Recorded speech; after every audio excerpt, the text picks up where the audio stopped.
रात कितनी भी भयानक क्यों ना हो, सुबह जरूर आती है। नमस्कार दोस्तों, मैं हूं दीपक मचल और आप देख रहे हैं रंजिल फिल्म्स। दोस्तों, हर बार की तरह इस बार भी मैं आपके लिए एक अनोखी, एक एडवेंचरर, एक डरावनी कहानी लेके आया हूँ। दोस्तों, इस बार कहानी जो है वो एक सड़क की कहानी, एक ऐसी सड़क जिस पर कोई नहीं जाता, एक ऐसी सुनसान सड़क जहाँ पर कोई जाना नहीं चाहता, एक ऐसी सड़क जहाँ छलावा है और लोगों का ये भी मानना है कि अगर आप उस रास्ते पर जाते हो तो आप कभी वापस नहीं आओगे।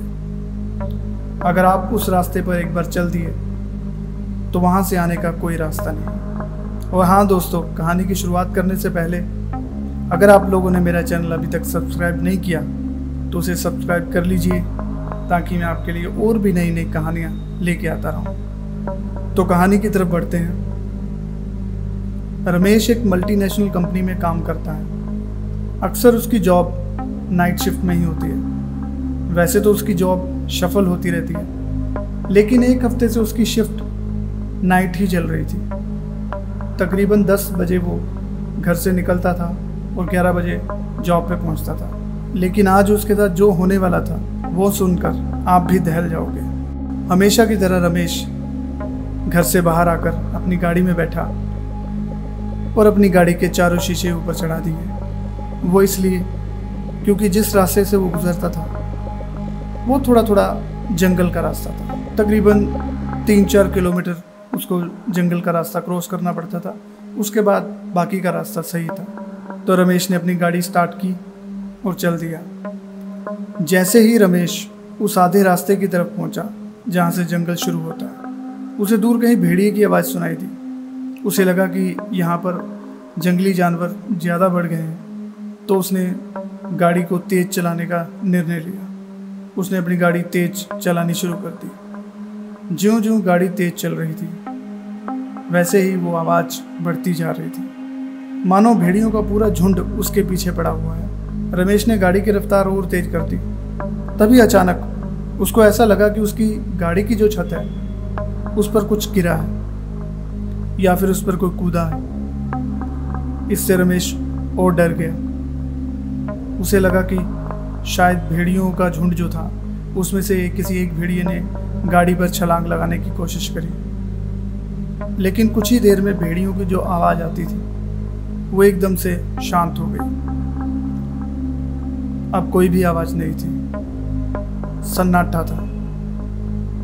सिर्फ उसकी गाड़ी की आवाज़ आ रही थी या तेज हवा चलने से जो पेड़ हिल रहे थे उनके पत्तों की सरसराहट की आवाज़ आ रही थी। रमेश अभी इन सब से उभरा ही था कि तभी उसको ऐसा लगा कि उसकी गाड़ी के सामने कोई खड़ा है। रमेश ने डर के मारे ब्रेक लगा दी। रमेश ने जैसे ही ब्रेक लगाई, गाड़ी उसकी वहीं पर रुक गई। सामने एक साया खड़ा हुआ था। वो परछाई इतनी काली थी मानो नीले पड़े आकाश में काले बादलों का बवंडर जैसे आ जाता है। रमेश अब और भी डर गया था। तभी एकदम से वो परछाई गायब हो गई और फिर से सब कुछ नॉर्मल हो गया। रमेश ने गाड़ी स्टार्ट की और फिर आगे की तरफ बढ़ने लगा। अभी रमेश थोड़ा आगे ही बढ़ा था कि उसको ऐसा लगा जैसे उसके कानों में कोई फुसफुसा रहा है।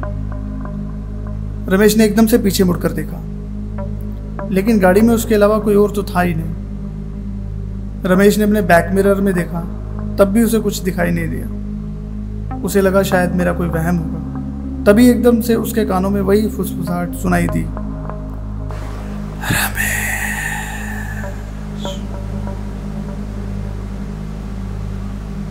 आजा, रमेश, आजा। रमेश डर गया। उसे लगा कि शायद उसकी गाड़ी में कोई है। उसने गाड़ी को वहीं पर रोक दिया। गाड़ी रुकते ही उसने अपनी गाड़ी चेक करी।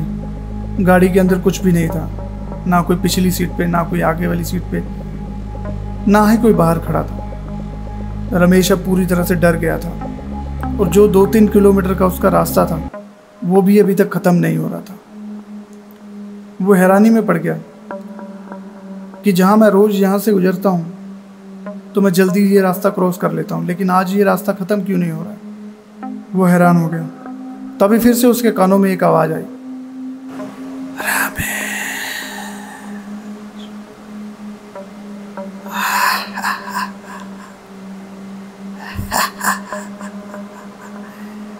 तभी रमेश की नज़र बैक मिरर पर पड़ी। उसने जैसे ही बैक मिरर में देखा, पीछे कोई बैठा हुआ था। काले लंबे बाल, मोटी मोटी सफ़ेद आंखें, चेहरे पर झुर्रियाँ पड़ी हुई थी। एकदम खतरनाक दिखने वाला वो चेहरा रमेश को घूरे जा रहा था। रमेश फटाफट से गाड़ी से बाहर आया।